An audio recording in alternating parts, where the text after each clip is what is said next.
Hola, bienvenidos a Kaiser Report. Soy Max Kaiser. Ellis Betoclas, estadounidense perteneciente a la vanguardia parisina de principios del siglo XX y compañera de vida de la escritora también estadounidense Gertrude Stein, dijo lo siguiente: lo que es salsa para la oca puede que sea salsa para el ganso, pero no necesariamente para el pollo, el pato, el pavo o la gallina de Guinea. Ya sé lo que están pensando, que esto es exactamente lo que diría Placky, el pollo de la banca central, sobre las políticas monetarias actuales. ¿Dónde está Placky? ¿Dónde está Placky? Aquí está Placky, la estrella de los bancos centrales. Hola, Placky. A diferencia de Placky, muchos expertos en política monetaria afirman, desde las torres de marfil de sus gallineros, que la misma salsa económica es buena para todas las economías y todos los individuos de esas economías. En el caso del FMI, los economistas no encontraron ni una sola economía que no necesitase un ajuste estructural. Ahora estamos pagando el pato del Brexit y Donald Trump, por ejemplo, ha conseguido una ventaja de 5 puntos en Ohio, un estado crucial en la batalla, y al que las políticas comerciales y económicas han dejado como pollo sin cabeza. Wow, Max. Sí, Placky ha vuelto y es todo un experto en estos asuntos relacionados con las políticas monetarias. Acabas de hablar de los programas de ajuste estructural que el FMI impuso en todas las economías del mundo. Pues bien, sucede algo parecido con las políticas de tasas de interés negativo que los bancos centrales y los inversores de todo el mundo nos están imponiendo, ya que estas políticas han generado el mismo tipo de trastornos e infelicidad, además de enfrentamientos en el sistema bancario y financiero. Veamos el primer titular. Los mercados de bonos alcanzan otro momento del pollo ucraniano. Lo entiendo. Son otra especie de Placky. Además, esta historia nos permite conocer el verdadero mito fundacional de Placky, porque, por si no lo sabían, Placky es uno de estos famosos pollos ucranianos. ¿Los pollos ucranianos son los antepasados de Placky? Sí, vamos a analizarlo. Dos compañías europeas, la farmacéutica francesa Sanofi y el fabricante alemán de productos de consumo Henkel, se convirtieron la semana pasada en las primeras empresas privadas europeas en cobrar dinero a los inversores que adquieren su deuda emitida en bonos. Con una rentabilidad negativa del menos 0,05%, estos bonos podrían haber marcado un nuevo hito en el mercado, protagonizando así el momento de la granja de pollos ucraniana de esta década. Sanofi vendió 1.000 millones de euros en bonos con rentabilidad negativa y Henkel colocó 500 millones de euros.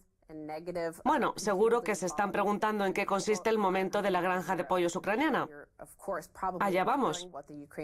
La expresión hace referencia a la venta en el 2006 de 250 millones de dólares en bonos por parte de Mironovsky Hlivoprodukt, una empresa que, según su descripción en el terminal Bloomberg, es un productor avícola integrado verticalmente en Ucrania. Casi ningún inversor había oído hablar antes del criador de pollos ucraniano, pero con un tipo de interés por encima del 10%, los compradores pedían a gritos los bonos de Mironovsky Hlivoprodukt. Se produjo un auténtico frenesí y la demanda de estos bonos superó considerablemente a la oferta. Todo el mundo invirtió, pero ¿qué pasó 2 o 3 semanas más tarde? Cundió el pánico provocado por la gripe aviar. Los bonos se desplomaron y la ganga se vino abajo. Y como Bloomberg explica, ese momento de creencia suprema en el que cualquier cosa es posible en el mercado de nuevas emisiones siempre será recordado como el momento de la granja de pollos ucraniana. Placky está sintiendo. Dice que se acuerda muy bien de eso, lo desplumaron muy bien. Así es como se convirtió en un experto en este tipo de confabulaciones financieras. No es un pollo de universidad. Sí, fue una experiencia real. Vio cómo la gente real confió en este tipo de nueva emisión, en estos bonos nuevos. Los inversores de Londres no paraban de comprar porque pensaban, vaya rentabilidad, más del 10%, tenemos que comprarlos, necesitamos esa rentabilidad. Pero en realidad se trataba de una granja de pollos integrada verticalmente. ¿Y qué es en realidad esa estructura integrada verticalmente? Pues una torre como esas torres de marfil, desde las que los economistas pronuncian y nos obsequian con sus grandes discursos sobre las economías del mundo. Pues bien, al final todo se vino abajo y los inversores perdieron todo lo invertido. Ahora hemos visto cómo ya se han emitido los primeros bonos corporativos con rentabilidad negativa, es decir, los inversores les están pagando a estas compañías a las que les están prestando dinero. Se trata de una pérdida garantizada, no hay forma alguna de ganar dinero, salvo que todo el sistema mundial se venga abajo, desaparezcan todas las divisas y tú todavía tengas algo parecido a un activo. pero esperan que las tasas de interés nunca vuelvan a subir. Sí, es una gran montaña de caca de pollo. Porque en las granjas la caca siempre cae y se integra. Eso Placky lo aprendió. Hay que estar arriba porque si no, tienes que asumir las consecuencias de esa integración vertical. Sí, también dicen que estos bonos con rentabilidad negativa representan un hito en el mercado de las obligaciones. Son la cúspide de la burbuja de los bonos. Como sabes, la rentabilidad de los bonos ha estado cayendo durante los últimos 35 años y ahora que hemos llegado al cero, la única opción es la rentabilidad negativa. Era algo que ya habíamos visto con los bonos de los bancos centrales y con la deuda soberana. Pero hasta ahora era algo inédito en el caso de la deuda privada. Pues bien, ya están aquí. Los bonos con rentabilidad negativa son el equivalente a los derivados con alto grado de apalancamiento que causaron furor a mediados de la década pasada. Son básicamente pérdidas garantizadas. Hablamos desde luego de un nuevo producto en economía y en la historia de las finanzas. Durante los últimos cientos o miles de años de la historia del capitalismo, las corporaciones nunca habían sido capaces de cobrar dinero por pedir prestado dinero. Es una novedad, el gallinero integrado verticalmente de nuestra época financiera. Sí, y serán un riesgo libre de rendimiento, frente al rendimiento libre de riesgo tradicional. Es decir, recibes menos dinero del que inviertes y las pérdidas están garantizadas. Es una especie de opresión financiera impuesta en los mercados como forma de mantener la confiscación de la riqueza a la que estamos asistiendo y que está siendo legitimada por individuos que, por ejemplo, escriben en el Financial Times. Yo mismo les he escrito una carta esta mañana en referencia al último artículo de Martin Wolf, en el que este erudito académico legitima la opresión financiera por parte de los bancos centrales, que es simple y llanamente una transferencia de ahorros y de capital de manos de los trabajadores y ahorradores a los bolsillos de los especuladores que tienen activos defectuosos y balances podridos en el banco. Es una transferencia de riqueza legitimada por el Estado que resulta totalmente deplorable y que, por supuesto, está provocando diversos problemas. Sí, por un lado podríamos decir que ahora estamos pagando las consecuencias de nuestros actos. Tenemos un titular que retoma algo que ya nos avanzabas al principio del programa. Trump consigue una ventaja de 5 puntos según la encuesta de Bloomberg en el campo de batalla de Ohio. La razón es que la gente está muy descontenta con los acuerdos comerciales y en concreto con el Tratado de Libre Comercio de América del Norte. Pero volviendo a la pregunta sobre cómo hemos llegado a tener bonos corporativos con rentabilidad negativa, tendríamos que hablar, por supuesto, de las políticas económicas que recetaron los economistas del FMI y de la Reserva Federal. Esos economistas que viven en una torre de marfil desde la que solo se escuchan a sí mismos, rodeados de su propia humareda de supuesta sabiduría. Lo que ha pasado durante todos estos años es que estos economistas han seguido las recetas de la Reserva Federal. Siempre se pueden rebajar aún más las tasas de interés y los problemas desaparecerán. Sin embargo, lo que es salsa para la oca no tiene por qué funcionar en todas las economías. Que una medida concreta funcione en un pequeño sector de una economía determinada no significa que el resto de países del mundo tenga que aplicar esas mismas políticas. Por ejemplo, tasas de interés cada vez más bajas, un apalancamiento cada vez mayor y un fraude cada vez más sistémico. Sí, se están fumando las plumas de su ombligo. ¿Sí? ¿Te lo ha dicho Placky? Se están fumando sus propias plumas. Placky, de hecho, se fumó todas las suyas y se quedó sin una sola en el ombligo. ¿Tienen ombligo los pollos? Antes decíamos que los bonos con rentabilidad negativa son el equivalente a los derivados con alto grado de apalancamiento y desde luego el gran protagonista del mercado de derivados es Warren Buffett, que hace unos años dijo lo siguiente: claro que hay lucha de clases, pero es mi clase, la clase de los ricos, la que está librando esta guerra y la estamos ganando. Así que este señor ya avisó del peligro de las armas de destrucción financiera masiva de los derivados. Su compañía, Berkshire Hathaway, tiene una gran participación en el banco Wells Fargo y además también es un actor importante en el mercado de los seguros y de los reaseguros. Veamos el siguiente tuit de Reuters. Berkshire, acusada en Nueva York por la malversación de políticas de compensación de trabajadores. Una empresa de mensajería en bicicleta de Nueva York ha denunciado a Berkshire Hathaway por un esquema supuestamente ilegal para engañar a los trabajadores para que comprasen políticas de compensación. La denuncia, presentada a última hora del viernes por Breakaway Courier Systems, se produjo en un momento en el que la unidad Apply Underwriters de Berkshire está siendo investigada por sus políticas de compensación para trabajadores, algunas de las cuales ya se han prohibido en California, Vermont y Wisconsin. Esta empresa, Breakaway, es como las palomas mensajeras de antaño. Tienen unos 300 empleados y acusan a Berkshire de malversar primas mediante una red de sociedades fantasmas ilegales que, a su vez, desviaban esas primas hacia aseguradoras no autorizadas que operaban fuera del Estado. Lo llaman esquema Ponzi inverso. Básicamente, esta empresa compró una serie de derivados sin saber que eran derivados y ha perdido mucho dinero. El problema es que una empresa como Berkshire Hathaway, que tiene varios cientos de millones de dólares, puede dedicarse a adquirir muchas más compañías, creando un enorme estofado tóxico de corrupción. Todas estas corporaciones dependen de la ingeniería financiera, de esa supuesta caja en efectivo que genera beneficios.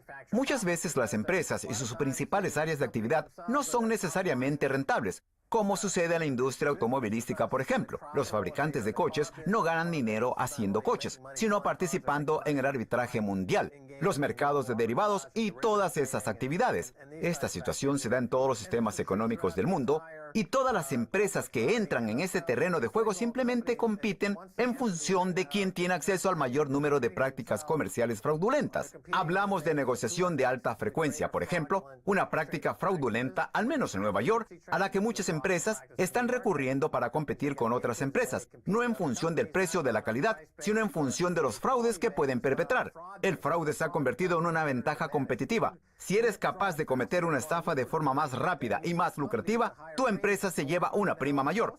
Warren Buffett es el mejor ejemplo. La ingeniería financiera no le funcionaría a una empresa sola. Si el resto de las empresas del mundo estuvieran invirtiendo en la producción, en los trabajadores, en el futuro, etc., no funcionaría. Pero ahora la receta de esta salsa, que sí funcionó para una empresa, se está siguiendo en todo el mundo y todas las empresas se han sumado al sector de la ingeniería financiera, hasta tal punto que lo único que tenemos es esa ingeniería financiera, pero nada que la sustente. Así que el resultado son pollos desnutridos como este, pero nada real, nada tangible, nada sólido. Y volviendo a Breakaway, esa empresa de mensajería con 300 pobres bobalicones recorriendo Nueva York en bici, Breakaway pensaba que estaba adquiriendo políticas de compensación para los trabajadores con reparto de beneficios y las pérdidas eran bajas. En vez de eso, adquirieron un producto derivado complejo erróneamente llamado Acuerdo de Participación del Reaseguro y que obligaba a Breakaway a asumir todo el riesgo, explicó Raymond Dowd, su abogado, en una entrevista. Es lo mismo que le pasó a Grecia. Pensaban que estaban haciendo una cosa y en realidad lo que hicieron fue entregar su soberanía. Esta gente, esta empresa, también lo ha perdido todo y ahora afirman que no entendían lo que estaban comprando. Las grandes riquezas no se amasan ganando más dinero, sino eliminando el riesgo. No se pierdan la segunda parte, tenemos mucho más.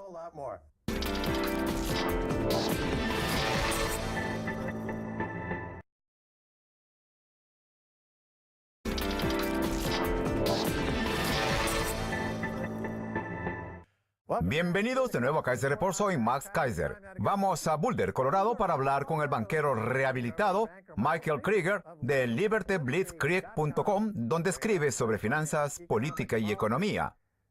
Las presidenciales del 2016 son una fuente inagotable de corrupción mediática para su página. Michael, bienvenido. Gracias, Max. Bueno, han pasado 6 años desde que dejé Wall Street y ahora puedo decir que estoy limpio. Me he recuperado de todo. Estoy muy contento. Sí, pero no deje de ir a las reuniones de banqueros anónimos, Michael, porque todavía puede recaer. Bien, tengo una pregunta. Usted ha escrito sobre la posibilidad de que se produzca un evento a nivel de una extinción en la economía mundial. Parece muy interesante. Díganos, ¿en qué consiste? Bueno, me refiero básicamente a las tasas de interés. Si nos remontamos casi 40 años, a 1980 o 81, veremos cómo el mercado alcista de la deuda soberana que comenzó en aquel momento se ha mantenido hasta la fecha, aunque con dificultades. Las tasas de interés han ido bajando cada vez más y más. ¿Y por qué? Pues como usted sabe y cualquiera puede adivinar, seguimos teniendo tasas de interés cada vez más bajas por culpa de esta economía falsa y de este sistema Ponzi del que llevamos años hablando. La única forma de mantener este sistema es mediante las bajas tasas de interés.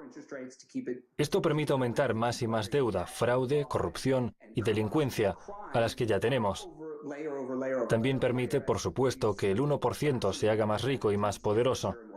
Y todo gracias a la financiación del sistema, a las bajas tasas de interés, etc. Así que, en mi opinión, las tasas de interés no pueden seguir bajando eternamente y seguramente llegará un momento en el que empiecen a subir. Consideremos que han pasado 40 años. De hecho, es una tendencia que curiosamente ya empezamos a ver la semana pasada. No estoy diciendo que haya llegado el momento, pero podría ser. De lo que estoy seguro es de que ese momento llegará pronto. En resumen, si las tasas de interés suben, será imposible mantener todo este fraude, todos esos esquemas y toda esta economía falsa. Si las tasas suben, el juego se acaba. Se acabó lo que se daba. De acuerdo, analicemos este punto con más detalles. Parece que aparte de estas bajas tasas de interés y de las tasas de interés negativo que mantienen este esquema Ponzi a flote, estos bancos ahora cometen fraudes de forma descarada. Por ejemplo, el adorable ukelelista Warren Buffett está relacionado con una serie de asuntos poco aceptables. Sí. Pues bien, su banco favorito, Wells Fargo, abrió cuentas falsas para malversar dinero a través de ellas, robándole el dinero a los mensajeros en bicicleta a través de complejos derivados, etc.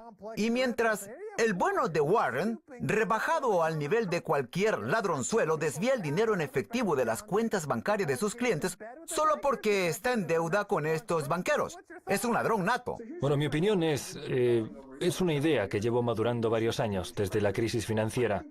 Creo que Warren Buffett es en primer lugar una de las personas más inteligentes del sector, pero también una de las más listas.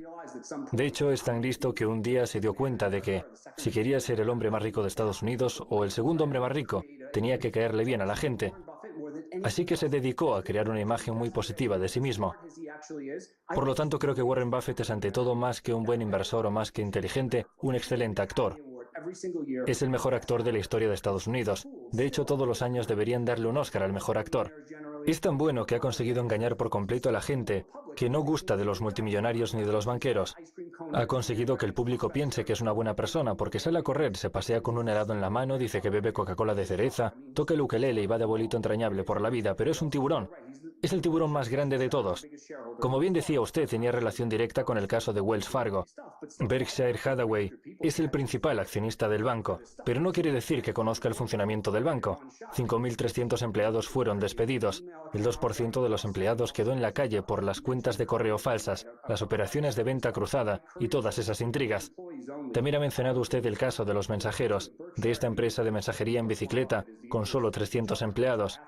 Hay un artículo que dice que la empresa denunció a una unidad de Berkshire, a cargo por supuesto de Warren Buffett, por utilizar un horrible esquema Ponzi inverso y sociedades fantasma para engañar e inducir a sus trabajadores a que compren supuestas políticas de conservación, que son totalmente fraudulentas. Es un tiburón, pero si quiere que profundicemos aún un poco más, Clayton Homes se lleva la palma. Berkshire Hathaway compró esta empresa en el 2003 y desde entonces ha sido investigada en numerosas ocasiones. Clayton Homes es una de las empresas más despreciables de Estados Unidos y Buffett sigue pidiendo perdón por las cosas que hace. Operan bajo 18 nombres, venden, compran y financian casas móviles, les cobran tasas de interés más elevadas a los afroamericanos, etc. Es increíble y no es que Warren Buffett sea el mayor accionista de esta empresa, es que Clayton Homes es suya y por lo tanto es el responsable directo de todos esos fraudes.